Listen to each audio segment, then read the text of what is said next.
Hello everyone, welcome back to my channel.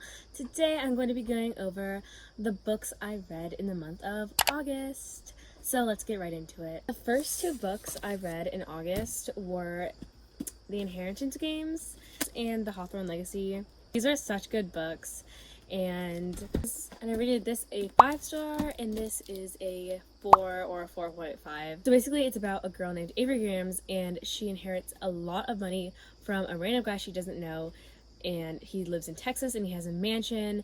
And so she goes through reading the will, and so she doesn't know him at all, and she gets his mansion and so many more things and tons of money, but there's one side effect: she has to live in the mansion for a year with the disinherited family. And this is such a great book, and there's a lot of mystery, there's a little subplot of romance, not too much, but it's so good. And it's also a lot like the movie Knives Out, and if you have watched a movie, and I also watched a movie, and it is a lot like that. So if you like Knives Out, definitely read this book.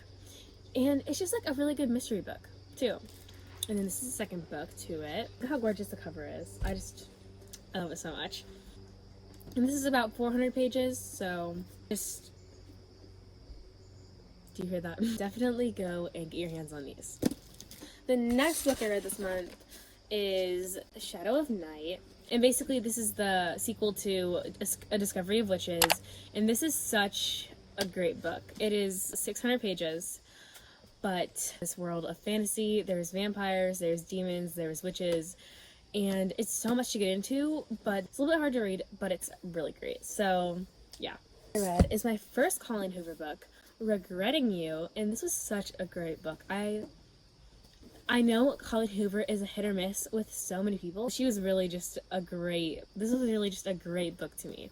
And I think I rated this 5 stars, yeah. It's about a girl named Clara, and it switches perspectives with Clara and her mother Morgan.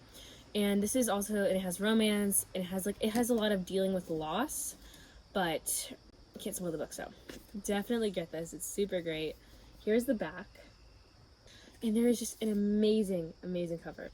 Okay, the next book I read after that is The Summer I Turned Pretty. Another beautiful cover. Such a great book. I think I rated this like 4 stars. It's a really light read, only like 200 pages, but it was such summery vibes. It's almost like it gave me nostalgia I didn't have, which that is such an amazing thing if you can do that with a book.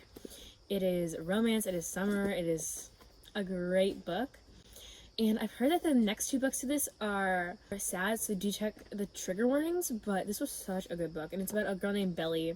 She goes to this beach house with her mom's best friend, and they have 2 sons. So it's such a great book. Okay, I got this wrong. This is about 270 pages. I said 200, but the last book I read is Ugly, and this is by Robert Hughes. And it's really, really light read. Like, this was exactly 200 pages, and a memoir about a guy named Robert Hughes. And basically, he has a big tumor on his face when he's born, and his legs are very messed up, so he only has like stubs for legs, and basically how his life goes. It's really interesting. It was a really light read, and it was actually really educational and interesting, like how his life goes, how people treat him differently. And it's super cool. So yeah, definitely go and get this. I just forgot, I also read It Ends With Us by Colleen Hoover, and this was a really emotional read. So I'm not gonna spoil it for you, but it does have romance in it, and do check the trigger warnings. It definitely made me cry, so if you're going to read that, just check the trigger warnings.